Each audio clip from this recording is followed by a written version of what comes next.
किस्मत ने क्यों मुझे मेरी बच्ची से अलग कर दिया। अपने अतीत की परछाई में अपनी बेटी के आने वाले कल पर कभी नहीं पड़ने दूंगा। हैप्पी बर्थडे बच्चा।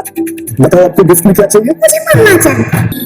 आज मेरी बेटी का बर्थडे, उसे एक सॉन्ग डेडिकेट करना चाहती हूँ। What a coincidence! आज जिस साथी अंजाना को भी आज है अपनी डॉटर का बर्थडे मनाना, साथ में सुनते हैं एक प्यारा सा गाना। सीरियल ये रिश्ता क्या कहलाता है में अब पूकी मिलेगी अपनी मम्मा अभीरा से। जी हाँ दोस्तों, सीरियल ये रिश्ता में आ चुका है धमाकेदार ट्विस्ट, जहाँ दोस्तों आपको देखने को मिलने वाला है कि सीरियल में 6 साल का लीप आ चुका है, जहाँ पर अरमान अपनी पूकी के साथ रह रहा होता है और उसकी एक वाइफ भी है। तो वहीं दूसरी तरफ बेचारी अभीरा, वो तो अपनी बेटी की याद में यानी कि अपनी पूकी की याद में रह रही होती है, जहाँ वो आज भी उस सदमे से उभर नहीं पाई जो उसे 6 साल पहले लगा था। जहाँ पर अब आपको दोस्तों देखने को मिलने वाला है कि अरमान अब आरजे बन चुका है, जहाँ पे अब अभीरा अरमान से रिक्वेस्ट करती है एज अ आरजे, क्योंकि अभीरा को नहीं पता जो सामने है वो कोई और नहीं बल्कि उसका खुद का अरमान है। जहाँ पर अब आरजे से रिक्वेस्ट करती है अभीरा कि आज मेरी बेटी का बर्थडे है, क्या तुम जो सॉन्ग में बोलूंगी उसे डेडिकेट कर दोगे। जहाँ पर अब अरमान कहता है व्हाट अ कोइंसिडेंट, आज मेरी भी बेटी का बर्थडे है। जहाँ पर अब दोनों मिलकर एक सॉन्ग डेडिकेट करते हैं अपनी बेटी के लिए, और वो कोई और बेटी नहीं बल्कि पूकी होती है। जहाँ अभीरा का सॉन्ग सुनने के बाद अरमान को झटका लगता है, क्योंकि वही सॉन्ग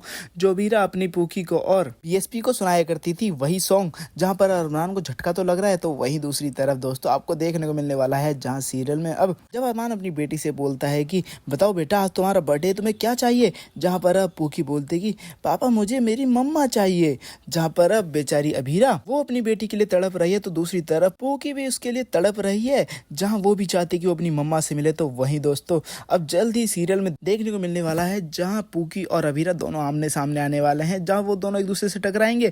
तो वहीं अभीरा उसे उठाएगी, बैठाएगी और उसके हाथ पैर साफ करेगी, तो दूसरी तरफ पीछे से अरमान ये सब देखने वाला है। वेल दोस्तों, आपको क्या लगता है, क्या अरमान अब अभीरा के आंखों के सामने से पूकी को छीन के ले जाएगा फिर से एक बार? आप क्या चाहते हैं, क्या अब पूकी अपनी माँ से मिले और उसी के साथ रहे? तो हमें ज्यादा कमेंट करें। और क्या आपको सच में लगता है कि अरमान ने और अरमान की फैमिली ने अभीरा के साथ गलत किया है? तो हमें ज्यादा कमेंट करके जरूर बताएं। साथ ही सीरियल से लेटेस्ट वीडियो आने के लिए हमारे चैनल को सब्सक्राइब करना ना भूलें।